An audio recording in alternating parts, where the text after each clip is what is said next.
The Big 12 getting the shaft from the College Football Playoff Committee? Shocking. This is Locked On Big 12.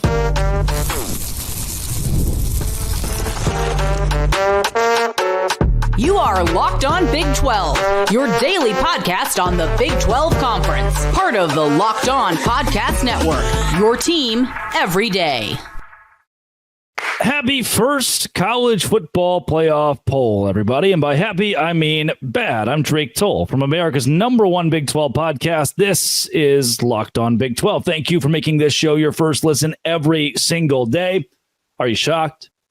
I told you. I said the AP poll voters, they just can't seem to get it right. We got guys who rank Navy at 24th in the country. They lose to Notre Dame, who ranks them at 21st. We got guys who don't even rank Kansas State. We've got folks in the AP poll who put BYU outside of the top 10, and now we have the College Football Playoff Committee, whose job it is to rank teams across the country, and they can't seem to get it right.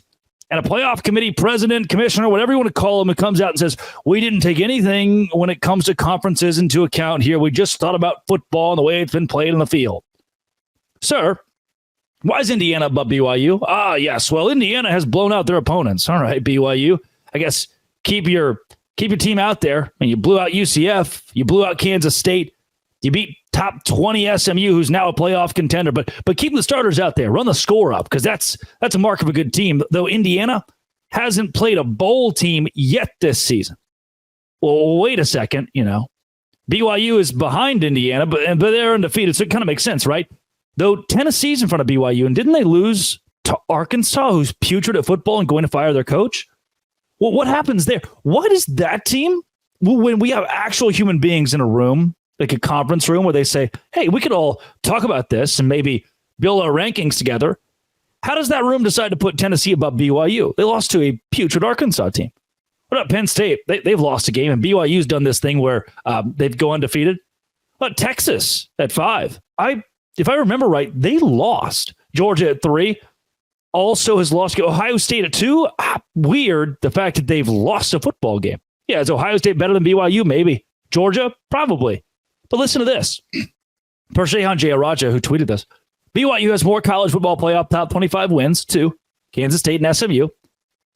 They have more top 25 wins than 4 of the teams directly ahead of them. Indiana, Tennessee, Penn State, Texas combined. Better strength of record than any of them as well. Nicole Auerbach of The Athletic tweets, Texas being ranked 4 spots ahead of BYU, considering the Cougs' wins against SMU and Kansas State, is surprising. Both of those wins are better than any win Texas has, and likely will be better than any win Texas gets. Then we not only look at that, we look at Notre Dame, who sits in this college football playoff ranking right behind BYU at 10. BYU lucky, one of the lucky ones in the Big 12 to get to 9. Wait a second. Alabama at 11? 6 spots above 1 loss, Iowa State. What's Ole Miss doing at 16 with a couple of losses on their docket? 1 to a putrid Kentucky team. Yeah, let's put them ahead of Iowa State. You know what Iowa State did? You know what their cardinal sin was? Losing against a very competitive, above 500 conference team. Alabama with a loss to Vanderbilt earlier this season.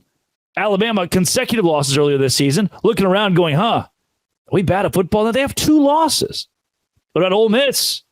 What? The mark of losing to Kentucky, a below 500 team in your conference, somehow gets you above Iowa State? Is it because of when they lost? Should Iowa State have just gotten their loss out of the way sooner? Is that what this is? Should they have lost against a worse team? Because Kentucky is significantly worse than Texas Tech. So I look at that and I say, well, wait a second. Had Iowa State just lost to a worse team, maybe they'd be ranked above Ole Miss. Now, 17 is not a terrible spot to be, I guess, but I look at A&M. They've also lost a game. SMU's lost. LSU's lost twice. Why are all of those teams above Iowa State, who's lost once to a good conference opponent? LSU lost to putrid USC. What about Kansas State at 19? Yeah, they got 2 losses. One of them is to Houston, who's emerged as one of the most competitive teams, unexpectedly competitive teams in the country. Probably top 10 most underrated squad, overachieving, overperforming squads in the country. Yeah, I don't know. Let's put them behind Ole Miss. Let's put them at 19. Colorado at 20. I think Colorado at 20, it's to me, it's not registering in my brain because one of Colorado's losses is to that Kansas State team that is very good, right ahead of them at 19. And the other is to Nebraska. And while Nebraska's not good, it's right on par with LSU's loss to USC.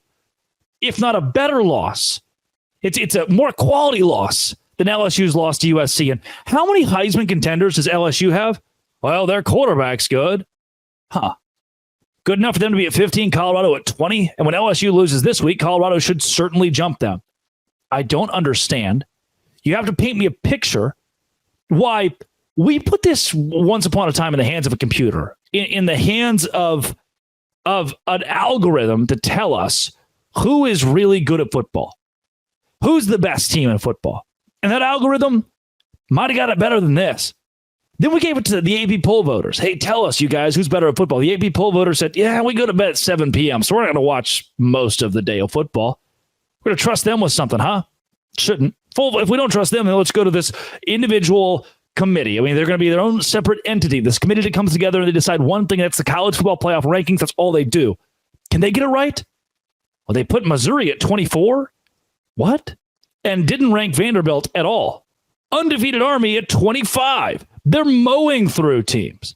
BYU behind Tennessee, behind Indiana, with a better strength of record, a better football team overall, better efficiencies than those schools. Notre Dame, 7 spots above Iowa State, 9 spots above Kansas State. Okay, I get it. We should lose to worse teams. We should lose really early on to worse teams, and then it won't count. It won't matter anymore. So you know what? Let's just stop playing good non-conference games because they're not factored into the conversation. No. Instead, let's play non-conference games against really bad opponents and lose to them, because when you do that, you're ultimately rewarded. Oh, unless your name is Colorado and that team you lost to is Nebraska, who's a name brand team. Had Colorado lost to North Dakota State and beaten Nebraska, what would we be saying right now? They'd be a top 10 team, because that's how these people work. I don't get it. It seems pretty simple, and they still can't get it right. Shocking, huh? Today's emergency show is brought to you by FanDuel. FanDuel is America's #1 sportsbook, and it's official sponsor of the NFL, official sportsbook sponsor of the NFL. FanDuel is where I go to say, hey, I think BYU is going to win by 4 this week against Utah, so I can make that bet, because right now new customers get $5 on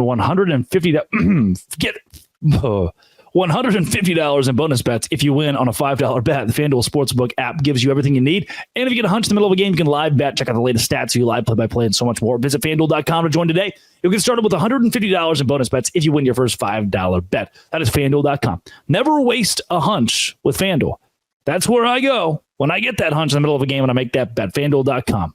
Never waste a hunch. Make every moment more. An official sportsbook partner of the NFL. That is FanDuel. Shocked. I know. We're all shocked. We are stunned. Come back tomorrow. This has been, it always will be, Locked On. Thanks for making it your first listen every single day. Dose Grande.